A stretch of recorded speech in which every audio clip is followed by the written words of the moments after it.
I am very excited to be with you today. My name is Steve Sonnenberg. I'm the CEO, co-founder of Awardco. I come from, born and raised in Chicago, moved out west to play basketball for a university out there. You wouldn't think because I'm real small, to Utah, and that's where we're based out of. And I'm really excited to be with you today because we're going to talk all about reimagine recognition. Value-driven recognition as an essential part of a balanced, high-performance workplace. Now, I know I'm excited to reimagine recognition. Sam, I know you are. I know I'm excited. And I know these guys are, because they're with Awardco. They have to be.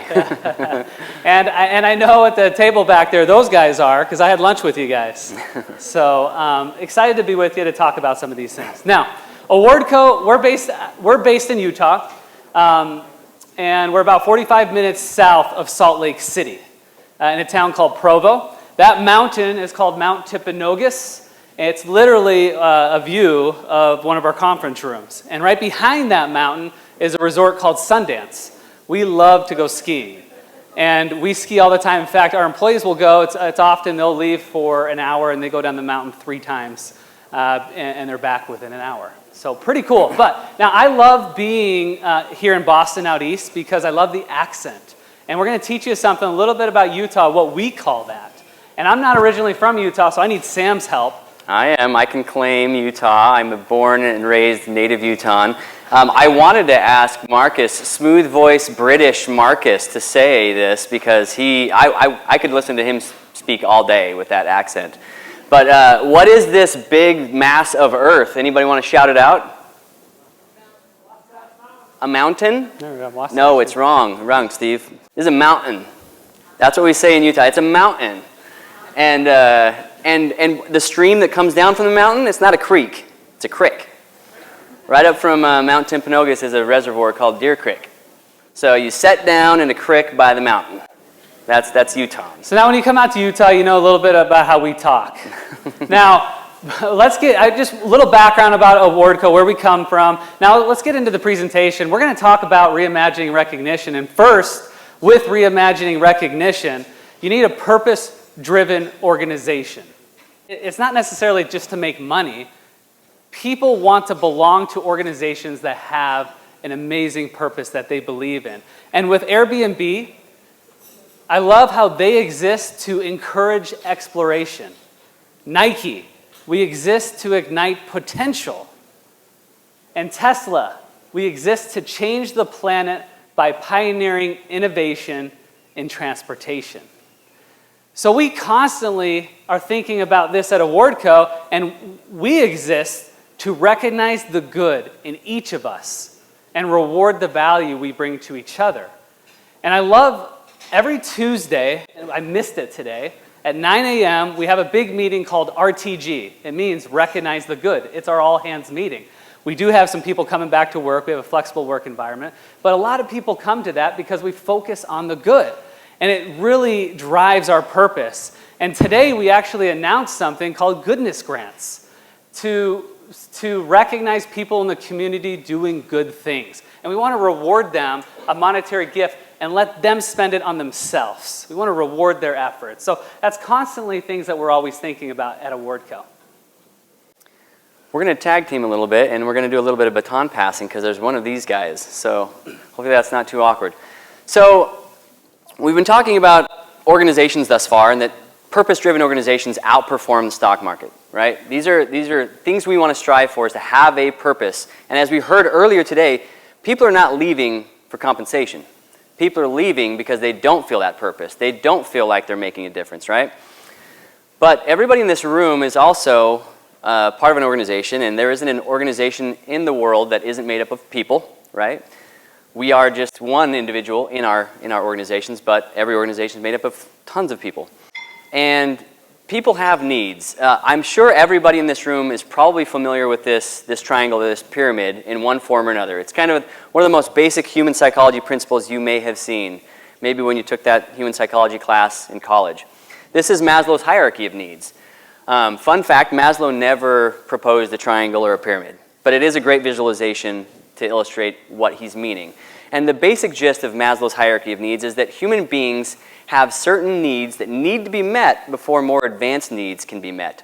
So those basic needs down at the bottom here are very basic. If you think of us in prehistory, right, and we're getting chased by mastodons and we're trying to survive the ice age, right, we need air, water, food, shelter, safety. It's really hard to tackle whether we belong in the tribe if we're getting chased by a mammoth, right?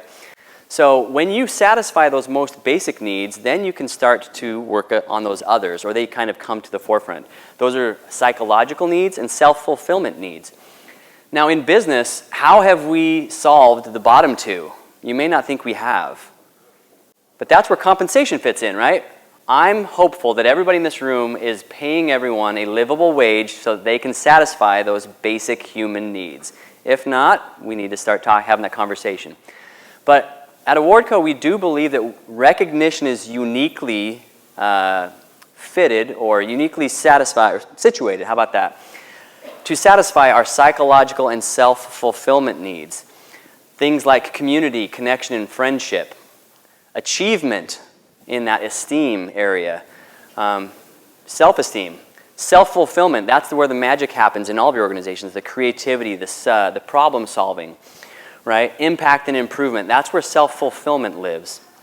And we truly want to get everybody up there to that top level. So the question we're going to be asking today and trying to answer is, how do we tie an organization's purpose to the human needs that an individual has?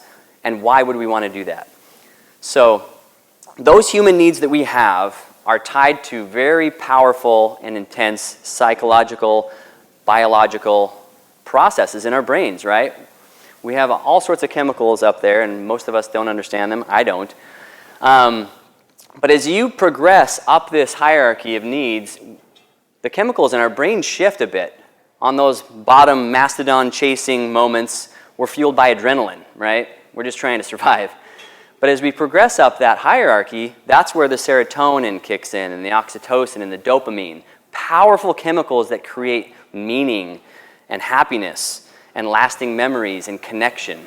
And we want to piggyback off of those strong chemicals with our recognition programs to create the meaning that we're looking for and drive the purpose of our organizations. And that introduces us to the value cycle that supports that purpose. What you see here is the employee demonstrates a value. Okay? The value is then recognized by the manager or the peer. That employee feels rewarded by true value, by real value, that matches what was demonstrated. And so if that happens, that value cycle continues to go around and around. Now, values are reinforced within the value cycle. Purpose drives values. Recognizing values drives behavior, and behavior builds culture. That's what we're trying to do here. Now, if you think about your purpose, why do you exist? Here's an example. We exist to improve human experience in healthcare, in tangible ways through innovation, human ingenuity, and teamwork. And you look at those values, those words, results, innovation, teamwork, that's built into the purpose. And one of the things that I love about recognition is these values need to be recognized on a daily basis. It's so important that that happens. Now, where do we start? This is in the demonstrate area. To demonstrate values, employees must know the values. You need to define them. It needs to be aspirational. It needs to be realistic. I know for us, Sam, I know we had a committee that went months in defining what this is for us. Talking, doing surveys, doing focus groups, and then coming to the executive team and saying, is this Awardco? And we went back and forth and back and forth. So you need to spend the time. And now you have to communicate what those values are. Now, they have to be more than just words on a wall. How many times have we gone into an organization and we're onboarded and maybe we get a sheet of what those values are and that's it? They're talked about rarely. Or maybe they're blasted on a wall within our office. We see that all the time. And so they need to be more than that. It goes back to that cycle. You need to take those values and you need a way to recognize them on a daily basis so those values can come alive. And then you need to exemplify those values, and it all starts with the leaders. We meet often with our executive team, and I push our team all the time to be the leader in recognition. Make sure that you're leading your team, that you're recognizing often those values, because if you are, they will too. And that's extremely important. Now, there are different recognition personas. The how has to match the who. Okay? Now, these are different personas up here, and I think we can all relate to some of these individuals. I know for me, I started a recognition company, but I'm pretty shy. I'm the one that goes on Facebook and removes my birthday because I don't want people telling me happy birthday. And I just don't like that as much. But I have a little bit of these other things in me. I know Sam. I work with Sam closely. I know he has a little bit of heartfelt Hannah. Yeah, my wife makes fun of me all the time that I'm the softie and she's the dictator, you know. And but I love just a couple words of encouragement. and I know that about Sam. So when I recognize Sam, I think about him. I think about something heartfelt that he would like. And I don't think I do it often enough, right? I always feel like that. You can always do better.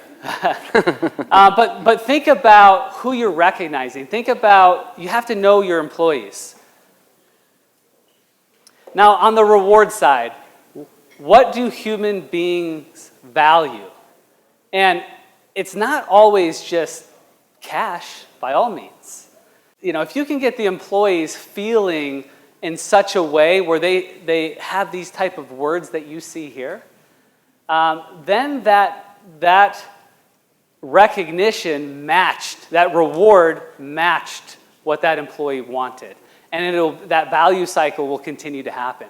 And it's not all about money, by all means. I know people don't leave organizations because about money. I'm not getting paid as much. They're leaving organizations because they're not connected. They don't feel a sense of purpose. They don't feel valued. And that's why more than ever, it's so important that we reward our employees with true value. At Awardco, that means choice. It doesn't have to mean choice, but if I were to poll this room on what you value, what would you find rewarding, my guess is we would get as many people as is in this room, we'd get that many unique answers. Some people love their pets, some people love running, some people love The Bachelor, some people love something else, right? And as organizations, we try to one-size-fits-all everything, right? I need to hit as many people as I can with this thing. But when you, just as an example, when you give out some gym memberships, for example, to encourage wellness, my guess would be probably half this room never will set foot in a gym. Not because they don't want to be healthy. They just don't prefer being fit in a gym. They want to work out at home, or they want a Calm app subscription, or they want it tailored to them. So with Awardco, that means choice, because here, feeling valued comes from receiving actual value. In words, in deed, in reward, right? I'm so glad I displayed value X. I went the extra mile and provided that innovation or that hard work. I was seen, I was heard, and I was rewarded. I want to do that again, right? We're complex creatures, but we're also very simple. We want more positive experiences, and we will repeat our behavior if it's a positive experience on the back end. If we don't get a positive experience, if we get rewarded with something that we don't care about, we've all been there. We all have the well-meaning aunt who sends us a card at our birthday, or did when we were kids, right? And that card has a gift card to Red Lobster, and she doesn't know that we're, allergic to shellfish and we'd never use it in, 100 years. It's the thought that counts, right? But choice is a huge component to this. One more thing real fast on examining whether the rewards that you offer with your recognition are effective. We've been working with a client of ours, and with their previous fulfillment arm of rewards, they found that their 5, 10, and 15-year service awards, now think about that in your organization. These are the people who've stuck around for 5 years. That's pretty good in today's market. 10 years and 15 years? Are you kidding me? Right? People do not stick around. But the 5-year, 10-year, and 15-year service award recipients, they did leave at some point. unless they died, I guess. But they left at some point, and 50% of the people who received that award that was supposed to mean as much as they would hope it would, they left it behind when they left, or they put it in the trash. So someone somewhere along the lines did not ask the question, do people actually feel rewarded by this? Do they like a watch? If they do, awesome, do it. I'm not poo-pooing these service awards. If they like that public display of a certificate or a commemorative award, go for it. But let them choose that, and they will know what rewards them best. So let's map those original values back on that Maslow's hierarchy of needs here. In a well-aligned organization, you can do an exercise like this where those values match the need, right?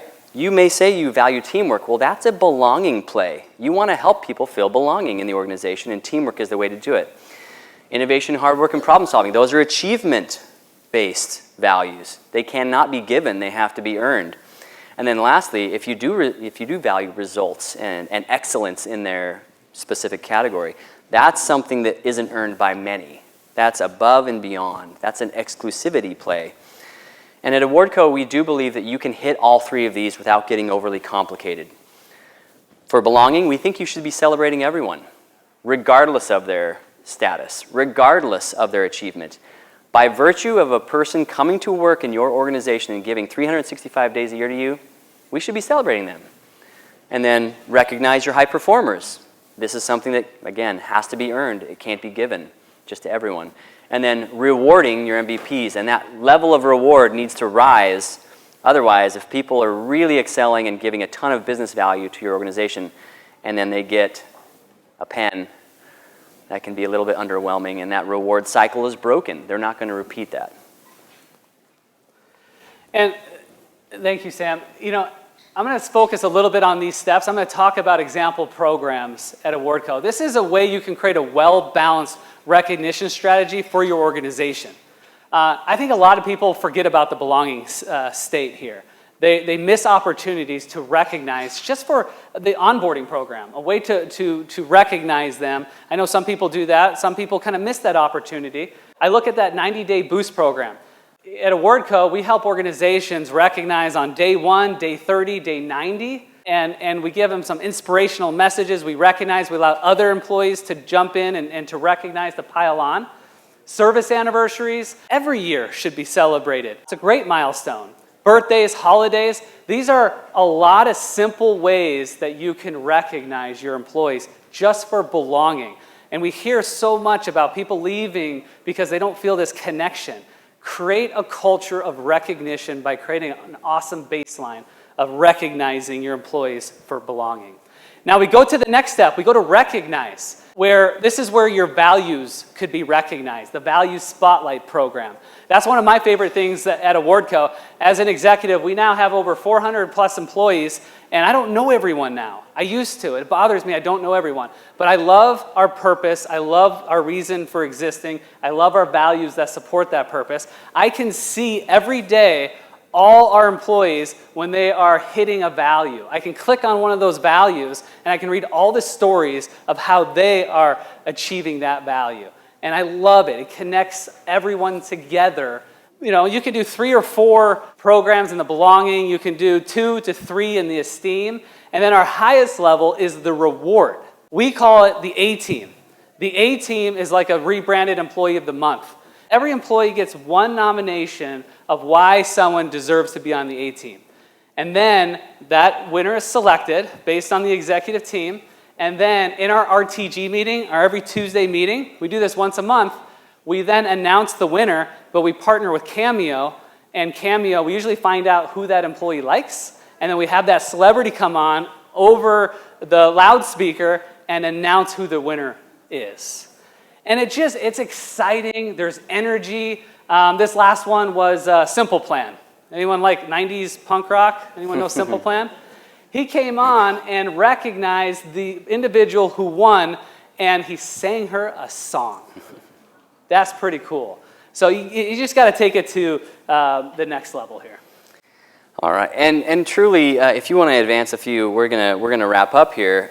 What we're trying to do is create a rising tide of recognition and truly drive your values in your organization. Because let's be honest, There are people all over the spectrum of business value in your organizations. There are some that are providing a ton of business value and some that aren't. There's some that think really well of themselves in the esteem category and some that don't. What recognition can do is it can help them understand what you want them to do, what you're willing to do to help them do that, and encourage more of it, right? We want to get everybody up and to the right. You've got some engaged MVPs that you cannot afford to lose. The 80-20 rule is in effect here, right? 20% of the people sometimes provide 80% of the impact. But the lack of recognition can also lead to some disastrous results. If they are busting their butt, if they are providing that value and all they see is, I'm not being recognized, nobody cares, why am I trying so hard? It's so easy for them to sink back down and to the left until they say, it's not really worth it, I'm going to find a better culture. So that's what we're really trying to do.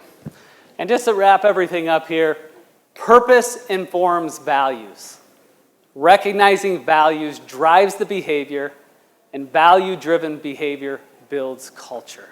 That's what's important. That's what we're talking about. Recognition is so important nowadays. I've heard it throughout a theme throughout today, and recognizing one another to create that sense of belonging. So we appreciate the opportunity to speak to everyone. Now Awardco is all about recognizing value. So if you want to try out Awardco, we have award codes. That's what we call them, award codes. Kind of clever. But it's $30. If you want $30 to spend on the Awardco platform to try it out, come see us. We call them award codes. You scan it, and then you can try out the experience. We're all about recognizing choice. We appreciate the time today. Thank you.